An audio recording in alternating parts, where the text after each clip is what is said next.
Yeah, and when I was in Palma Nova, I took a ruler with me, and I was really there going to do research. So I was measuring the bricks and the different types of bricks. There was yellow bricks and red bricks. And the layering of it with the 30-foot tall walls around the 4 miles around it, you would need billions of bricks to do this. And it was a double layer of brick also. So they gave you this history of in the 1590s, this was a completely flat plain. And then they said, wow, what a great part, you know, and it was supposed to be part of the Venice or the Venetian army. They set up building a 4-mile perimeter city, 30 feet tall with substrate on the bottom of it, filled it all in to, you know, be a flat surface up there at 30 feet above the ground, using 1.2 billion bricks, but you can't even find a broken wagon wheel anywhere from that time. And I was asking some questions like, where'd all your bricks come from? I'm like, oh, they came down there, you know, somewhere south coast. They're brought up from near Rome or whatever. I'm like, where are all the broken stuff or the wagons and everything?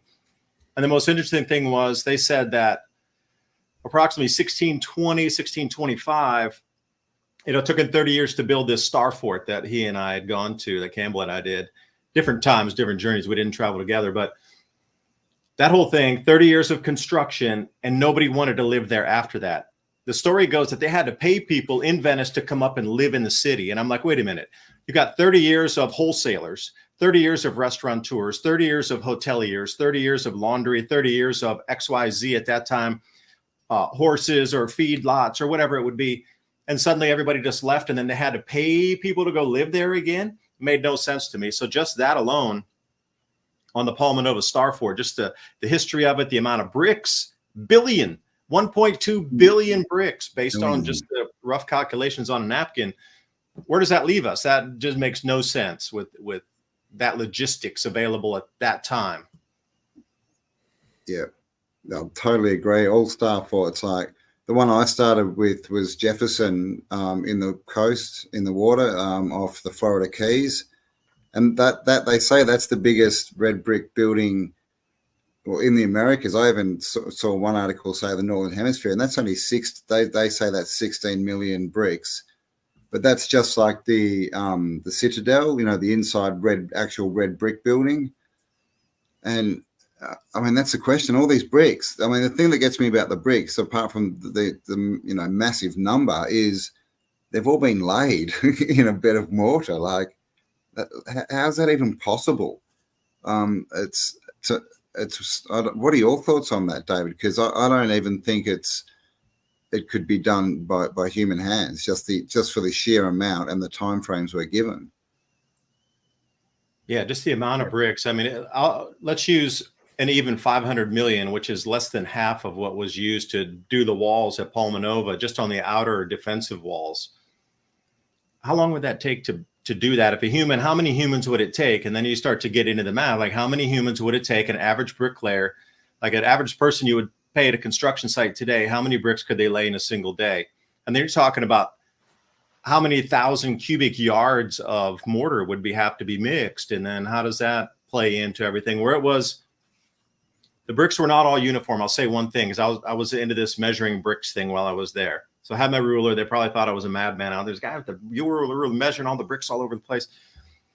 But none of them were, they were pretty uniform. Now, it could have been because of time and some erosion, but generally they weren't exactly the same. The yellows were variable. The reds were more uniform, but that thickness of the mortar definitely was not uniform in any way, shape, or form. The thickness of it, sometimes it would be, you know, a good inch and a half thick. Other times it was only, you know, quarter-inch thick. It was like they tried to stack them to make them in the even line by the variance of the bricks by using more mortar along those faces of whatever the aero defensive positions would have been that are sticking off the city.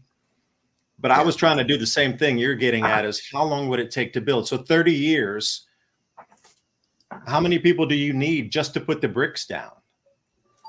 And then we have wet season also. Like, how could those wagon wheels transit through all that mud at the time? I mean, there's a lot of variables here that don't work in the historical fact. And when you ask about it, and then all the tunnels, I don't know if you went to any of the tunnels that were open there. That thing was a honeycomb of tunnels. So not only are we talking about just building straight brick faces, now you're talking about, you know, 50 or 100 miles of tunnels that were built all along inside here, from the inner ring to the outer ring into the third ring out, tunnels connecting, and then tunnels in between that can run around And then how much brick does that take to put a tunnel system in there of hundreds of miles of tunnels? Most of them are blocked off. Obviously, they don't want you to get lost under there, but I'm fascinated by this place now that I've gone. It's really beyond human. It's beyond human engineering at the time that it was done. That's really what I can say definitively. I mean, and just the logistics of having that many workers, you can only have so many people laying bricks, right? It's not like you can put 20 people in and it goes faster. And the tunnels, there's tunnels under all the star forts as far as I can see. Like we went through them at Novi Sad, Novi Sad. Oh, yeah, and that was the same thing. It was just tunnels and tunnels and tunnels and silly stories about, you know, fighters down there and these holes that they were shooting the enemy through that, you know, you couldn't even see a square meter of, you know, out the hole. It was crazy. But I mean, it's interesting because, and the water, right? Because that's also, you know, I'm at Bosnia, obviously, and that's what they're excavating at the moment is tunnels under the pyramid. And there's water down there as well. There's water under all pyramids. So I think all these things are, you know, either linked up or they're similar devices from different civilizations. But I think that the answer is more that they've got a lot more to do with power than you know, defense for military operations.